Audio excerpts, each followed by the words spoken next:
राष्ट्रवादी काँग्रेसच्या मुंबईतल्या कार्यालयाबाहेर जबरदस्त राडा झाला आणि याबाबत अधिक माहिती देत आहेत आमचे विशेष प्रतिनिधी श्रीरंग खरे। मधुकर पिचड यांचा निषेध करण्यासाठी हे आंदोलन करण्यात आलं होतं आणि याच वेळेला यशवंत सेनेचे कार्यकर्ते आणि राष्ट्रवादी काँग्रेसचे कार्यकर्ते आपापसात भिडले आणि यावेळी मोठं तणावाचं वातावरण निर्माण झालं होतं।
पुन्हा एकदा निलेश राऊत यांच्याकडे जाऊया। निलेश, तुम्हाला हे का वाटतंय की हे जे कार्यकर्ते होते ते भाजपचे आहेत? कारण हे लोक सांगतायत की ते यशवंत सेनेचे कार्यकर्ते आहेत।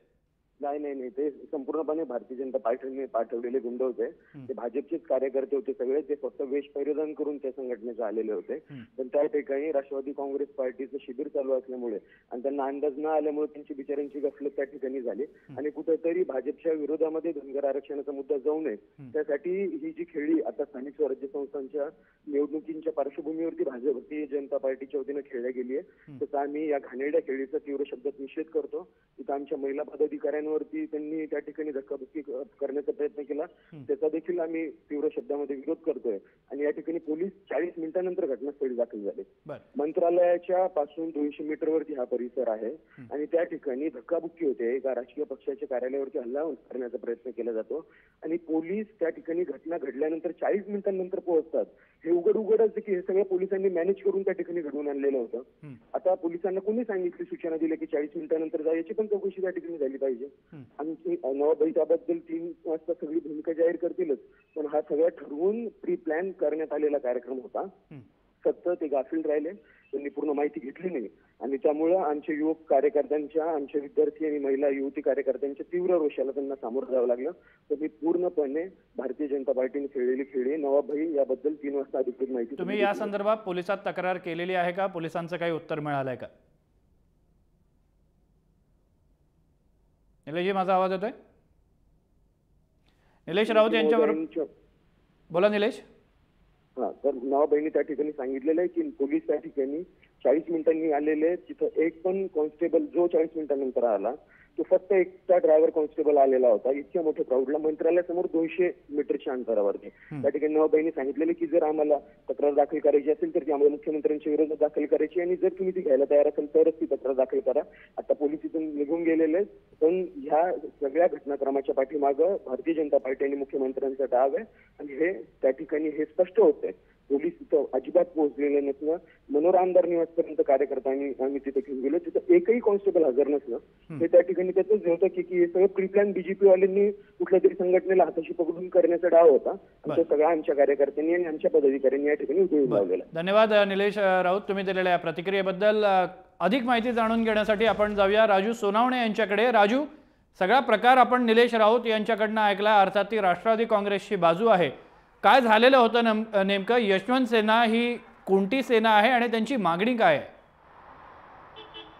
श्रीरंग, यशवंत सेना जी आहे ती धन आरक्षणासंदर्भात काम करते आणि कालच त्यांनी स्पष्ट केलं होतं का आम्ही जे आहे ते राष्ट्रवादीच्या कार्यालयासमोर आंदोलन करणार आहे, कारण राष्ट्रवादीचे नेते मधुकर पिचड जे आहे ते या आरक्षणाविरोधात आहे। काही दिवसापूर्वी त्यांनी वक्तव्य केलेलं होतं, जर धनगरांना आरक्षण दिलं तर आदिवासी जे आहे ते नक्षलवादी बनतील, माओवादी बनतील, अशा प्रकारचं जे आहे ते वक्तव्य केलं होतं।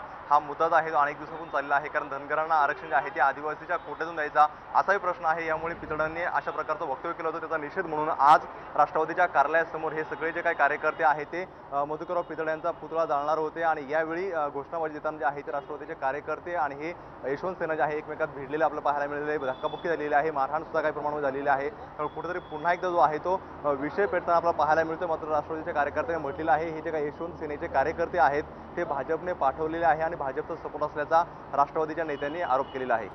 राजू, या यशवंत सेनेचे जे कोणी नेते असतील त्यांच्याशी तुझं काही बोलणं झालेलं आहे का? जो आरोप केला जातोय की हे भाजपचे गुंड आहेत, मगाशी निलेश राऊत म्हणत होते, त्यात त्यांचं काय म्हणणं आहे, त्यांची बाजू काय आहे, त्यांनी आंदोलन का केलं? यशवंत सेनेच्या कार्यकर्त्यांनी स्पष्टपणे केलेलं आहे की आमचा धनगर आरक्षण मिळावा यासाठी हे आंदोलन होतं आणि अनेक दिवसापासून आमची मागणी आहे. त्याचप्रमाणे आम्ही ही मागणी अनेक दिवसापासून लावत धरतोय. मात्र आज जे काही दिवसापूर्वी वक्तव्य केलं होतं मधुकरराव पिचड यांनी, याचा निषेध म्हणून आम्ही आंदोलन करणार होतो, शांतता मार्गाने आंदोलन करणार होतो. मात्र हे आंदोलन करत असताना राष्ट्रवादीचे कार्यकर्ते जे आहे ते इथं आले आणि आम्हाला धक्काबुक्की करायला सुरुवात केली, अशा प्रकारचं त्यांनी म्हटलेलं आहे. मात्र एकूण पाहिलं सगळं का नेमकं आता काय झालेलं आहे, पोलिसांचा तपास सुरू आहे आणि पोलिसांच्या तपासानंतर जे आहे ते संपूर्ण स्पष्ट होईल. श्रीराम, या ठिकाणी हा देखील आरोप करण्यात येतोय, निलेश राऊत सांगत होते की पोलीस त्या ठिकाणी आले नाही, जवळपास 40 मिनिटं त्या ठिकाणी पोलीस नव्हते. खरोखर अशी परिस्थिती होती का? काही प्रमाण जेवढं पोलीस फोर्स अपेक्षित होतं तेवढं झालेलं नाही. मात्र यांनी परवानगी घेतली की नाही हाही प्रश्न अजून समोर येतोय. कारण पोलिसांकडून अजून काही कुठल्या प्रकारची माहिती मिळालेली नाहीये. कारण आंदोलन करायचं असेल तर परवानगी घेतली किंवा नाही हे स्पष्ट केलेलं नाहीये. त्यामुळे पोलिसांचा तपास सुरू आहे आणि काही वेळाचं जे आहे ते संपूर्णपणे चित्र स्पष्ट होईल. श्रीराम, राजू, तू आमच्यासोबत राहच. या संदर्भात राष्ट्रवादी काँग्रेसचे प्रवक्ते नवाब मलिक यांनी काय प्रतिक्रिया दिली ती आपण पाहूया. राष्ट्रवादी काँग्रेस पक्षाच्या कार्यालयावर देवेंद्र फडणवीस यांचे गुंड पाठवून गुंडगिरी करण्याच्या कारस्थान या राज्याच्या मुख्यमंत्र्यांनी केलेलं आहे. त्यांना ज्या प्रकारे आरक्षण देण्याची आश्वासनं दिली होती, भाजपची जबाबदारी आहे की तात्काळ आठवड्याभरात त्यांनी आरक्षण जाहीर करावा, केंद्राने जाहीर करावा. त्यांना करता येत नाही, स्वतःचे कुठेतरी करायचं नाही आणि इतरांवर याचा खापर फोडण्याचा हा कारस्थान आहे. राज्याचे मुख्यमंत्रींनी स्वतःचे गुंड पाठवून राष्ट्रवादी काँग्रेस पक्षाला बदनाम करण्यासाठी आज हे सगळं कृत्य केलेलं आहे.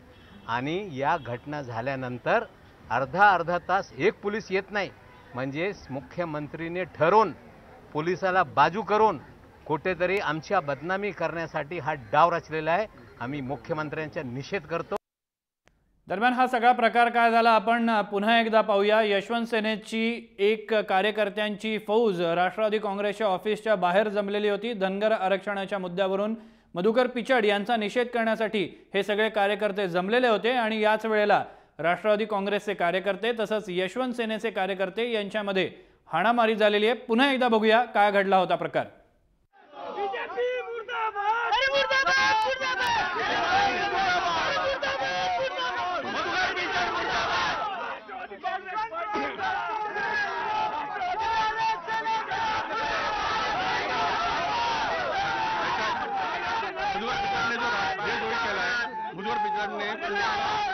मंत्री असताना पण जर आम्ही आशीर्वादी होऊ तर त्याच्यावर बेधोका गुन्हा दाखल झाला पाहिजे आणि भूमिका ही आमची.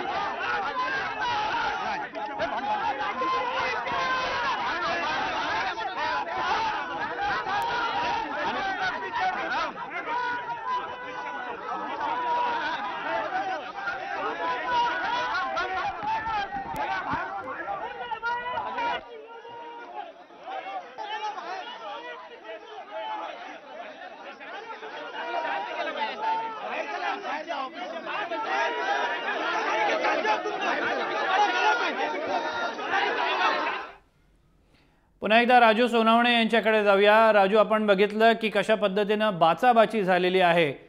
निलेश राऊत यांना प्रश्न विचारला की तुम्ही या संदर्भात पोलीस तक्रार केली आहे का, तर त्यांचं म्हणणं आहे की या संदर्भात अजून आम्ही माहिती घेतोय आणि नवाब मलिक या संदर्भातली प्रतिक्रिया देतील.